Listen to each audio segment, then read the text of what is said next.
What's going on, guys? It's a new knife day. Actually traded this two knives for this one. Now you notice classic PM2 shape, but the blade's a little different. So we'll go over everything. So exterior, you see the Aramis Grand Line carbon fiber scales. I'm not sure who made the titanium hardware. Possibly Blades We Love or another maker. Everything fits well, but the blade, the key thing here is the blade. Let's open this up. Beautiful reblade in M390. Completely reshaped. Kind of a drop point with a nice swedge on the top. So why reblade the PM2? Well, it keeps the things that I really like about the PM2. For one, you get your compression lock. Two, you get the spider hole. You also get the nice thumb ramp, which I always liked on the PM2. And you could choke up on it. Get some nice choke up cuts on this thing. So overall, the use is pretty much the same. Now what's better, or what I didn't like, you notice the little finger groove and the jimping is gone and replaces this sweeping flat plunge grind right here. Now I prefer this. I never did like how the PM2 just had a straight plunge and a full flat grind. Sharpening was always a pain. They also shortened the distance here because whenever you closed it, it would actually, if you're deep, the blade would hit your nail.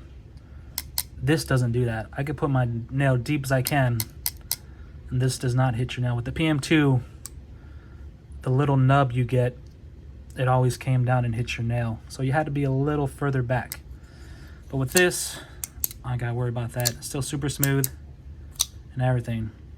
Of course, it's M390 steel, so that's perfect for what I want. I know some people like the super steels, your M4s, your Rex 45s, but I really don't want to worry about corrosion on my blade or patinaing. I prefer to have something that's stain resistant, good edge retention. I don't have to worry about none of that. Now, there is one negative or two negative trade-offs. The first thing is this blade is heavier. So you feel the weight when you're just carrying it in your hand. You could feel the weight. So it doesn't fly out as quick as a PM2. I mean, it still opens and closes really well. It's just, it does miss some pop because you got some extra weight on the blade. So that is one negative. The second is just being a flat grind and not as a full flat grind. It is a little bit thicker behind the edge. Let me see if I can measure. I haven't measured it yet. So we'll do this. I'll try to do this without scratching my blade. I'll do it right in the middle.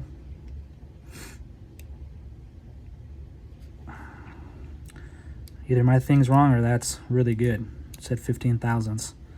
Try this again. Okay, actually, that's a lot better than I thought. 16, 17 thousandths at the middle. Let's try it towards the tip. 17 thousandths the tip, and at the heel it should be the thickest. 22 thousandths at the heel. So this is actually better than I was expecting. So 22, which is about where most of your knives are about. 17, or was it 16? 16 in the middle, and about that at the front. So that's actually a lot better than I thought. That is a flat grind though, so it's not a hollow. So that's actually pretty good. Maybe that's not as bad as I thought it would be. So I guess that's not too much of a negative as I was thinking. So I guess the main thing is your weight. You do have more weight with the blade. So let me clean this off, get a close look at his grinds. So this reblade was done by, what's the name? I just forgot. I totally drawn a blank right now. Razor Edge Design. I believe that's his name. I just tagged him, so I should remember. I've been following him for a while. But this is the first time I had one of his regrinds in hand to get a close look at everything.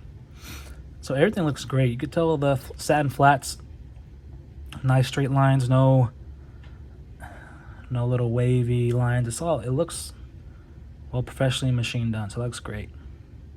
Now your main grinds, nice flat grinds. Try to get not too much reflection on it. And it does go to a higher grit than what you get out of like a factory finish. So it's a really smooth, really reflective finish, but it looks really great.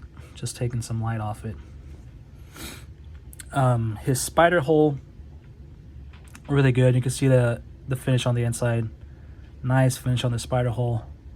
The only thing I could find at all to even nitpick on is the jimping on the back.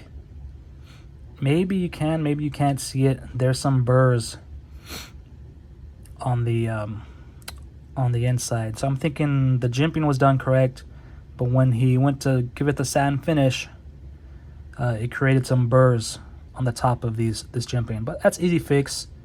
I could come in here with a diamond file, just deburr them. Nothing real major.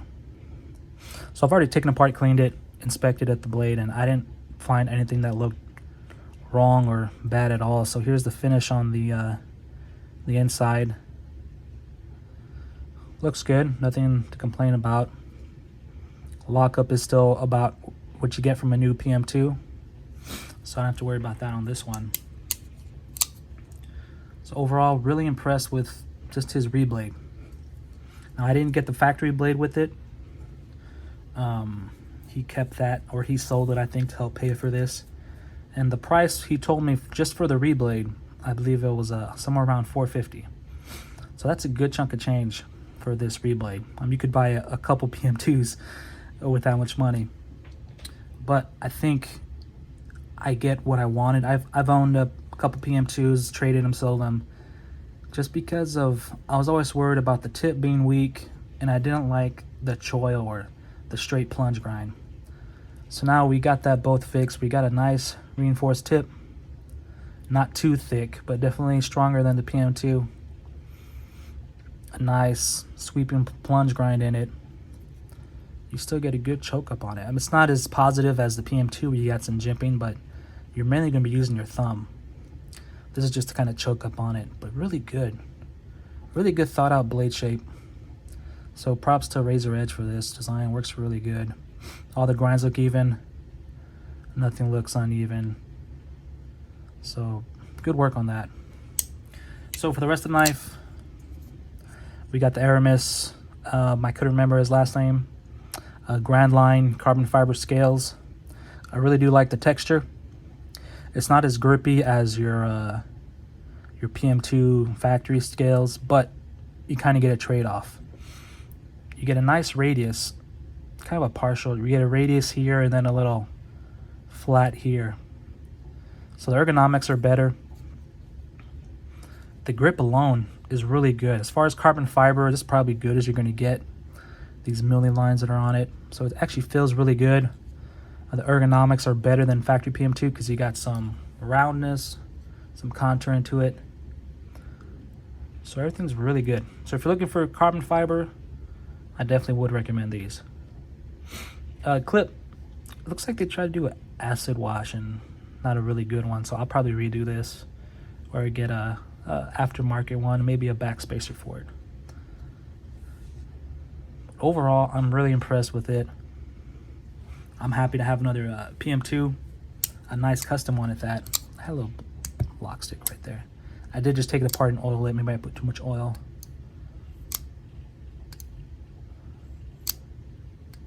Or maybe it was just a little too much oil on it. So it is drop shut. It's kind of hard to get on this angle, but you get to see it drop once you press this in.